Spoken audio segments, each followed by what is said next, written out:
మహాదేవ శ్రీమాత్రే నమః. Welcome to our channel.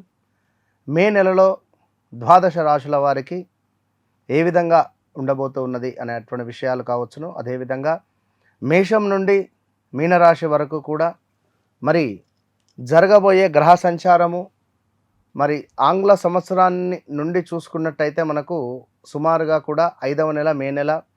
మరి ఇట్టి మే నెలలో ఒక విశేషం ఏమిటి అంటే 2 పౌర్ణమిలు రావడము. మరి ఈ మే నెలలో ప్రతి గ్రహానికి కూడా కాలసర్ప కూటమి అనేటువంటిది ఏర్పడబోతున్నది. అదేవిధంగా ఇట్టి మే నెలలో భద్రకాళి ఏకాదశి మనకు ఎంతో విశేషంగా రాబోతూ ఉన్నది. మరి అదే ఈ నెలలో అధిక జ్యేష్ఠ మాసం కూడా రాబోతూ ఉన్నది. మరి దీనికి సంబంధించి మరి ఇక్కడ సూర్యుడు శని కలయిక వీడనున్నారు. అదేవిధంగా కుజుడు శని కలయిక, మరి మేషములో సూర్యుడు బుధుడు కలయిక, అటు పిమ్మట ఈ యొక్క మే 31వ తారీఖు ఎండింగ్లో గురువు ఎగ్జాక్ట్లీ జూన్ 1వ తారీఖు మార్పు ఉన్నది. మనకు ఈ యొక్క 17వ తారీఖు లోపు ఈ గ్రహస్థితి, 17వ తారీఖు తర్వాత మళ్ళీ కుజుడు అదేవిధంగా ఈ యొక్క మేషరాశిలోకి ట్రావెల్ చేసే పరిస్థితి ఉన్నది. మరలా దీనికి తోడు సూర్యుడు ఈ యొక్క వృషభ రాశిలోకి వెళ్ళేటువంటి సందర్భం ఉన్నది 17వ తారీఖు తర్వాత, అమావాస్య తర్వాత. మరి ఇట్టి సందర్భాలలో పూర్తిగా కూడా మరి యొక్క కుజుడు తన సొంతింటికి రాబోతున్నాడు మేషరాశిలోకి. మరి దీన్ని బేస్ చేసుకొని ఈ యొక్క గ్రహస్థితులు ఏ విధంగా ఉండబోతూ ఉన్నవి, ఇంకా చూసుకున్నట్టయితే శుక్రుడు తన సొంతింటిలోకి వెళ్ళబోతున్నాడు. తన సొంతింటిలో ఉన్నాడు, తన సొంత ఇంటిని వీడి గురువుతో కలవబోతున్నాడు కొన్ని రోజులు. మరి దీనివల్ల ఈ ద్వాదశ రాశుల వారికి ఏ విధంగా ఉండబోతోంది అనేటువంటి విషయాలు. ఒక విషయం ఏమిటి అంటే మీ యొక్క నామ నక్షత్రము, మీ యొక్క వ్యవహారిక నామము రెండు కూడా, వ్యవహారిక నామము అదేవిధంగా జన్మనామము రెండు కరెక్ట్గా ఉన్నాయా లేదా కొంచెం అటు ఇటుగా తేడా ఉందా, ఉంటే పేరు రీత్యా ఏ రాశి చూసుకోవాలి, మీ డేట్ ఆఫ్ బర్త్ రీత్యా ఏ రాశి చూసుకోవాలి. మీ డేట్ ఆఫ్ బర్త్ పుట్టిన సమయం ప్రకారంగా మీ గ్రహస్థితి కావచ్చును, అదేవిధంగా మీ యొక్క గ్రహ బలాలు కావచ్చును. మరి మీకు ఏవి యోగంగా ఉండబోతున్నాయి, ఏవి యోగంగా లేవు, మీ జాతకంలో బాధకాధిపతి దశలో ఉన్నారా లేదా బాధకుడు ఎవరు, యోగకారకుడు ఎవరు, ఇట్టి విషయాలను తెలుసుకోవడానికై తప్పకుండా మీరు నన్ను కలిసే ప్రయత్నం చేయండి. నన్ను కలవక ముందు, నన్ను కలిసిన తర్వాత అనేటువంటిది మీ జీవితంలో ఒక మైలు రాయిది. ఇది 100కు 200% ఛాలెంజ్ చేసి చెప్తున్నా. మీనరాశి వారికి మరి యొక్క 2026 మే నెలలో ఏ విధంగా ఉండబోతోంది అనేటువంటి విషయాలను తెలుసుకోబోయే ముందు, ఈ నెలలో కష్టానికి గత 2022 ఆగస్టు నుంచి మీరు పడేటువంటి కష్టానికి తగినటువంటి ఫలితం రాబోతూ ఉన్నదా, లేదా అనుకోని ఖర్చులు మిమ్మల్ని ఇబ్బంది పెట్టబోతున్నాయి, లేదా మీకు అద్భుతమైనటువంటి ఒక ఉద్యోగం లభించబోతూ ఉన్నదా. ఇలాంటి విషయాలకై తప్పకుండా వీడియో మొత్తం చూడండి. ఎందుకంటే మీరు పడేటువంటి కష్టం అంతా ఇంత కాదు. ఖచ్చితంగా కూడా చెప్పాలంటే చాలా అంటే చాలా ఇబ్బందులను ఫేస్ చేస్తున్నారు. గత కొన్ని రోజుల నుంచి ఉద్యోగంలో ఇబ్బందులు, ధనానికి సంబంధించిన ఇబ్బందులు, ఆరోగ్యానికి సంబంధించినటువంటి ఇబ్బందులు ఎన్నెన్నో కూడా ఫేస్ చేసేటువంటి పరిస్థితులు, ప్రదేశ మార్పులు, స్థాన చలనాలు, విదేశాల్లో ఉండేవారు స్వదేశాలకు రాలేక అక్కడే ఆగిపోవడాలు, వీసా రిలేటెడ్ ఎన్నో ఇబ్బందులను ఫేస్ చేసేటువంటి వారు మీనరాశి వారు. మరి ఇట్టి మీనరాశి వారు ఎవరైతే ఉన్నారో మరి కష్టానికి మీరు పడ్డ కష్టానికి ఫలితం వచ్చేటువంటి నెల మే నెల. తప్పకుండా మంచి ఉద్యోగం లభించబోతున్నది.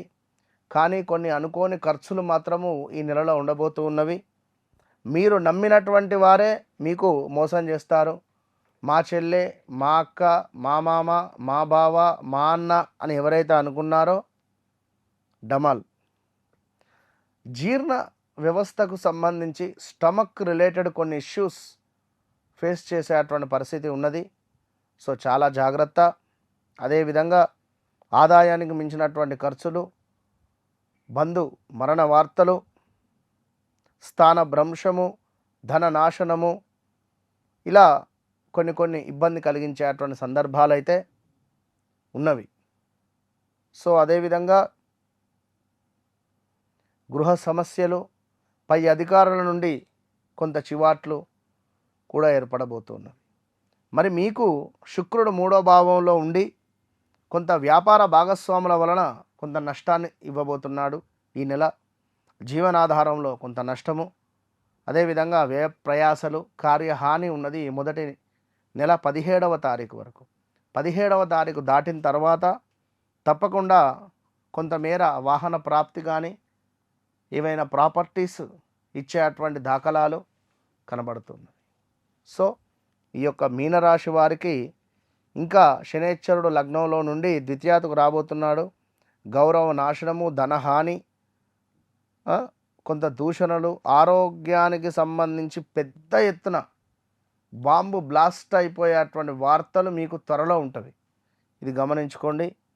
ఇక చేపట్టిన ప్రతి పనిలో కూడా కొంత వెనకడుగు ఉండడము, అకారణంగానే కొన్ని వైరములు, కలహాలు, పౌరుషానికి పోవడాలు, అధికంగా డబ్బు ఖర్చు, కంటికి సంబంధించిన సమస్యలు, శిరోవేదన, లాభాల మందగింపు, ఇలాంటివి కొన్ని ఉంటూ, అదేవిధంగా విందు వినోదాలలో, పార్టీసులలో ఎక్కువగా పార్టిసిపేట్ చేయడాలు, అధికంగా మధుమాంసములు భుజించేటువంటి పరిస్థితులు, బుద్ధిహీనతగా ఉండేటువంటి సందర్భాలు కొన్ని ఏర్పడబోతున్నవి.